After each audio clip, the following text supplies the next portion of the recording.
Hello from Pods with Posh and Paul, and today we are delighted to be chatting to primary school parents. And our talk is called Preparing for the Teen Years. It's never too early. Because, Joe, why?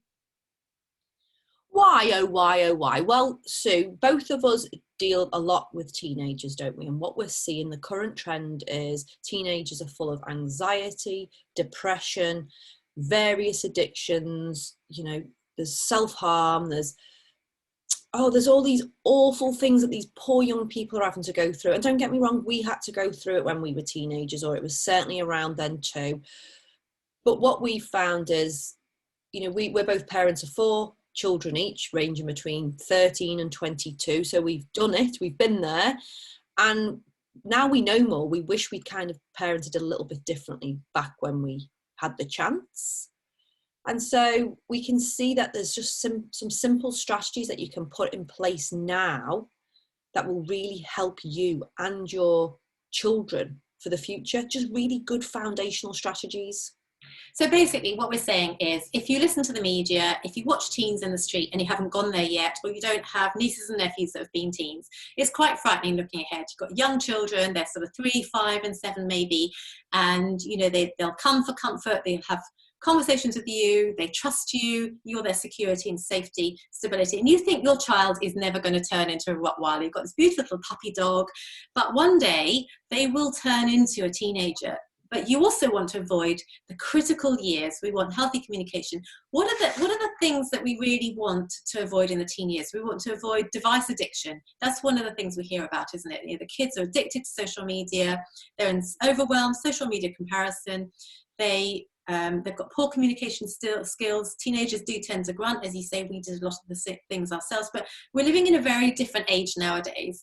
And we want you as parents to have the skills to give your children now when they're young, to prevent them deteriorating in the teen years, because whatever you're building as a foundation now will last through the teen years. If you're not having conversations now, if you're not teaching resilience, then we are heading for disaster in the teen years. So today what we're going to do is give you a little snippet of the things that you can implement in the primary school years to build resilience in your children. So resilience is one of the topics out of poor communication, self-hatred, low self-esteem, addiction, coping mechanisms, and device overuse. We're just going to take the one and we're going to talk about how you can empower your children in resilience so that when in the teen years they have failed relationships, they have setbacks, they fail their exams, they feel hopeless, low self-esteem, they've got resilience to push through. Yeah, I think it's really important to understand as well, because teenagers, when they are in that stage, they're in almost go back to being toddlers, don't they? So their brain goes a bit squiffy, it's basically shuts down, it's all rewiring. They're going through a heck of a lot. And with anything in life, if we can make something a lifestyle, a good habit, if it's already there, when we're going through bad times, we don't have to remember it because it's already part of our neural pathways, and that's what we're trying to put in place. So one of the first things we would suggest, and what we see all the time, is celebrate failure. Make it failure a good thing, not a bad thing, not a shock horror thing in the family. And have a look at how you fail and what your reaction is when you fail, because the biggest thing as parents, as well as we are role models, our children sometimes we think they're not listening to a word we say because they don't like too many words, but they are always watching, they are always absorbing our energy. So how do you deal with failure? Are you a person who just gives in? Oh, well, I failed now, I've given up, because that's what you're role modeling to your child. So bear in mind that. Are you somebody who fails and goes, right, great, let's try something new? Do you problem solve? And they're the two different ends of the spectrum, and then there's everywhere in between. What do you do? And how are we going to help our children along the way? Because we can change. We're not set in stone. We're not solid marble. We can change, but we have to make an effort to change. So let's help our children here and now. Do you agree, Sue?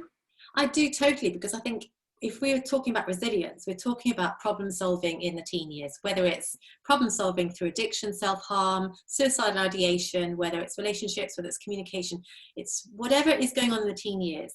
It's all about problem solving. And so, as you say, if we can role model how we deal with it ourselves, and we can speak about, gosh, I failed 3 times yesterday and I've tried again and still failed, but I'm going to find a way through.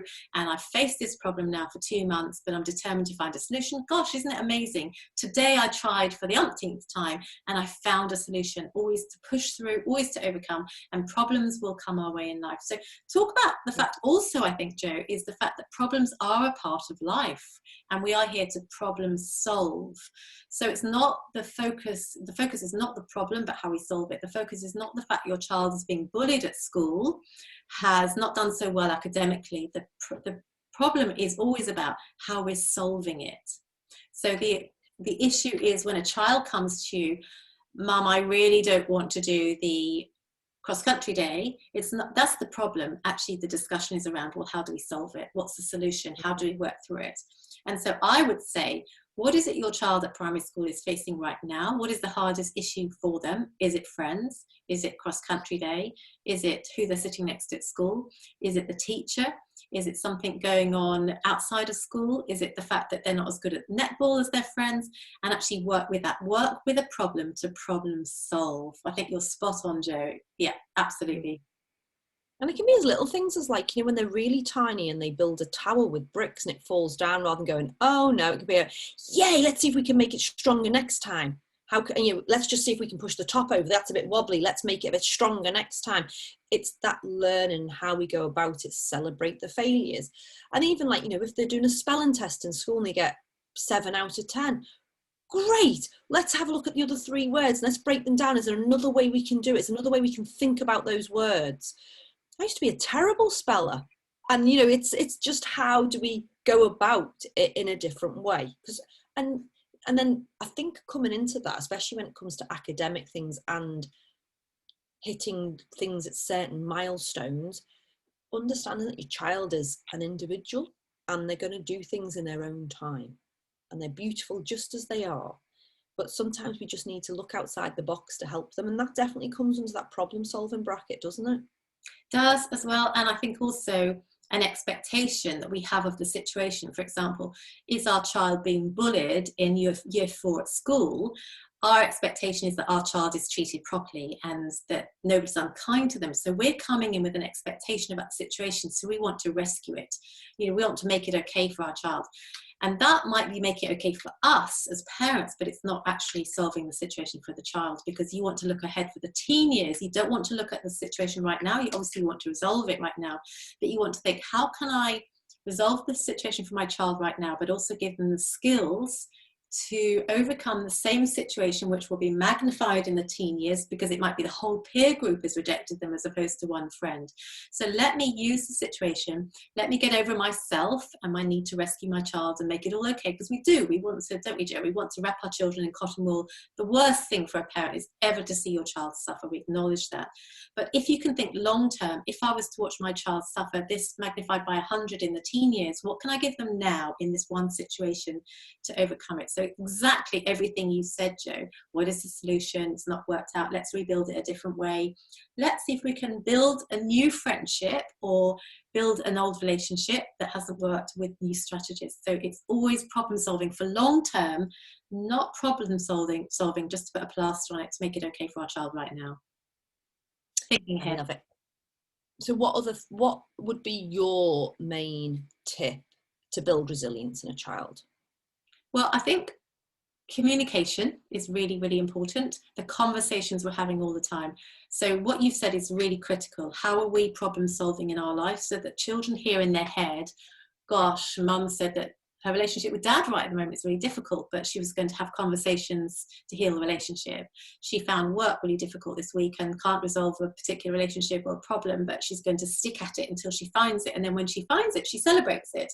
So that problems are a part of life. And resilience is about teaching children life is difficult, but there's fun times to have as well. But both are part of life. It's really important children understand what resilience is and how they can actually learn it. It's not something people are given, but they can actually learn resilience. One example, which I saw repeated again and again in primary schools when my 4 were at that level, was that a lot of children did hate the cross-country day, and parents would say, it's okay to have a sickie, come on, you can stay at home. And I would just say, encourage them to go, but ask, what is your why? What's the reason you're running? If it's to beat the child in the school that is the best runner in New Zealand, you're not going to win. You are going to fail. You're setting yourself up to fail. If you set your target, your why is, I'm going to beat my own personal best, then you can encourage your child to run with you maybe around the block a few times that previous week and time it. So what is your why is really important. What is your why in being a friend with a certain person? Is it because you'll feel left out, but you actually don't like them very much? Have the conversations all the time. Keep the line of communication open. Empower them through the words that you say. Yeah, I agree. And understand as a parent that pain, failure and disappointment are all parts of life. And as you said earlier, Sue, of course we see our lovely child, and when they're tiny and they fall over, we pick them up and we don't want them to fall over, we don't want them to be hurt, we want to take all of that hurt away from them, we want it all to be rosy and lovely and happy and giggly. But that unfortunately just isn't life, and we can only do that to a certain point. And then actually we're setting ourselves up for failure as well as our child. Failures, disappointments and pain are part of life. It's our responsibility as parents to help our children deal with all of that. And isn't that the soul and the nucleus of resilience?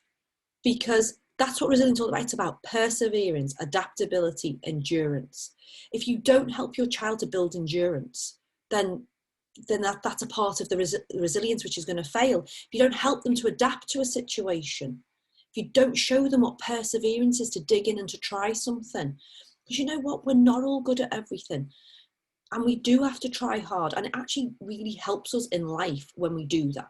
And it helps them as teenagers, because as teenagers they are going to go straight back into thinking they are not good enough, they are rubbish at everything, they're going to second guess themselves, they're going to question everything about themselves, their self-worth, their self-respect, their self-love is going to be on a tangent. It's going to be all questionable. But if we have set them up with good grounding, solid foundations, and they know who they are, and they know they can do it, then that grit and determination will be remembered somewhere in their brain. Jo, that's so important. And the words you used, adaptability, perseverance and endurance, are critical, aren't they, in resilience? And I think to ask a question, how is this helping my child? Let's take 3 obvious situations. Your child's forgotten their packed lunch, they haven't remembered to take a certain kit into school for PE, or they've forgotten their homework and they missed the school bus. And we step in really quickly. We jump them in the car, drive them to the school gates, we drop off their packed lunch, we drop off their PE kit, we drop off the homework that they forgot because they're going to get into trouble. Long term, what you're teaching them is, when I get it wrong, when I forget something, when I fail, there's somebody there that will rescue me. And in the teen years, your child will turn to an unhealthy relationship with maybe a sexual partner to meet their needs. They will look outside of themselves to find the solutions to the problems, Jo, that you're talking about. What we want to do is empower your child to find the solution internally in themselves with that voice. I can do it. I missed the school bus, I'll walk to school and I'll be late and I'll face the head teacher or the detention, whatever it is. Because we want them to have that voice in their head. I can do this. When life gets really troublesome in the teen years, we don't want them opting out. We don't want the suicidal ideation, the self-harm, the eating disorders. We want them to have that voice in the head. I've done it before, I can do it again. So empower them in situations that will be tough for them. None of us want our child to be late for school or face the teacher when they haven't got their homework and they've actually done it the night before. We want to rescue, but how is that empowering your teen in adult life?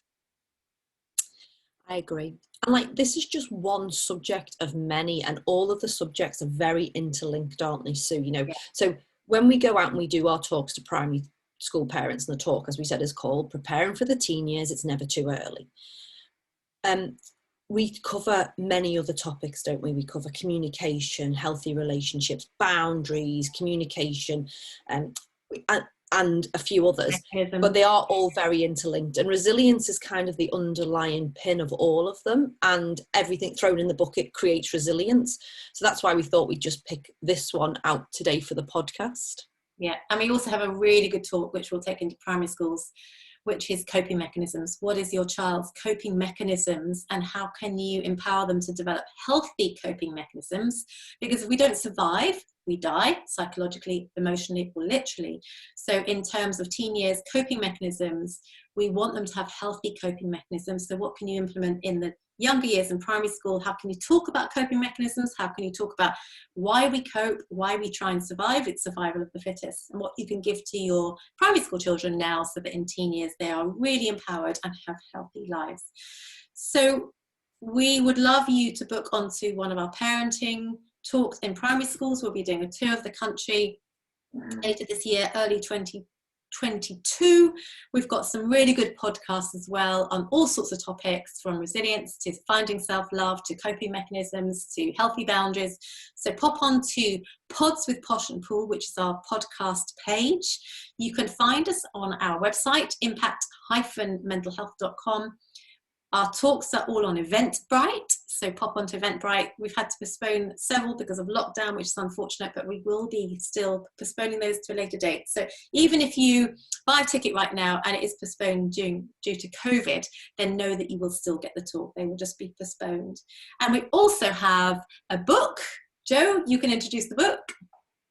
Hate Myself, Hate My Life, a teenage guide to finding self-confidence and inner love, which is available through our website or on all like normal sites like Amazon and Book Lovers and Fish Pond, etc., around the world. And the reviews you've had are just awesome, you know. And I was actually thinking about, remember the one that we got from, was it Sean Gordon, who is, haven't got it close to hand, but Sean Gordon is the Australian Principals Association, the head of or something. Oh, he's very clever and very smart. Yeah, and he just wrote us the most beautiful review about how it helps every young person know their unique and lucky place in this world, because he sees teenagers and children the same way we do. He sees that they all got potential, they're all lovely beings, they just all need that seed of hope and the love and connection, and they just need to be surrounded with all yumminess. Whereas I think, you know, we forget that about our beautiful teenagers and our beautiful children sometimes. I just don't think you can't love them enough. Love, love, love. And the book isn't just for teenagers, so we've now got it into half of high school New Zealand libraries, but parents are saying this is a book for parents, and definitely a book for primary school parents to read, because it covers healthy boundaries, communications, coping mechanisms, self-love, all the things we've been talking about just now. And as you say, Jo, amazing reviews. Teens review it and say this is like a hug. And then Nathan Wallace has reviewed it to say he wished he'd had the book when he was young. He's a neuroscience educator. So incredible reviews. So if you haven't got a copy and you've got primary school age children, then do please get a copy. And also encourage your friends to get a copy as well, because it is changing lives, and school counsellors are getting hold of copies as well to give it to their students. So website again, impact-mentalhealth.com. Our podcast is Pods with Posh and Paul. We're on Facebook, Impact-Mental Health, and you can find us both on Instagram as well under Sue O'Callaghan and Joanne Webb. We also do sessions for clients. We work with teenagers, we work with parents, we work with younger peoples, we work with families, we work with couples, and we use strategies to change lives, change and transform lives. And impact, act, in the impact stands for awareness, communication, transformation. So we always say, if you're aware of issues, that's when you can start to create change. Communication is the stage where you start to seek help and get support. That's when we'd say, book us for one-on-one or find some really good therapists and counselors out there. And then transformation, this is to create transform lives, which is what we want for you. We want to prepare you for the teen years and reduce the impact on some of the consequences of not dealing with or implementing strategies in the primary school years. Yeah, and thank you for today. That was great. I love everything about resilience. But yeah, just remember, try not to rescue your children. Try to help them problem solve instead. That's the best tip that we can possibly give. And actually, Jo, there's a better one, because you are an ultra marathon runner. And so what is the tip that you would give if I'm trying to run an ultra marathon in my own personal life in terms of cope with teenagers, cope with young children at home in lockdown? What would you say? How do you manage to do a 100K marathon? How is it you can overcome it? One step at a time. Small, bite-sized chunks. Break everything down, because sometimes the big picture can be very overwhelming. And that's the same with days, weeks, months, isn't it? Or challenges and everything in front of us. But if we can just keep doing things one step at a time, we keep moving forward. Yeah, I love that analogy, because sometimes I think, gosh, I couldn't run 100k, but if you can do it and you do it by small bite-sized chunks and not feeling overwhelmed by it, then I can get through the teen years and I can get through COVID and all the things that come my way in terms of learning resilience. And remember, perfection doesn't exist. You can try all you want to be a perfect parent. Don't bother. I remember somebody saying to me years ago, just be good enough. And I was quite offended. I was like, good enough? That's awful. But you know what? Good enough works for me. Like it. 30% good enough. Yay! Have a look on Eventbrite, book into one of our parenting talks, and we hope to meet you soon. If you've got any questions, send us a message or put an answer to one of our posts. Write your queries and questions down and we will get back to you as well. So if you're not down, then we hope it goes smoothly for you, and we wish you all well. And please send this to all the primary school parents you know.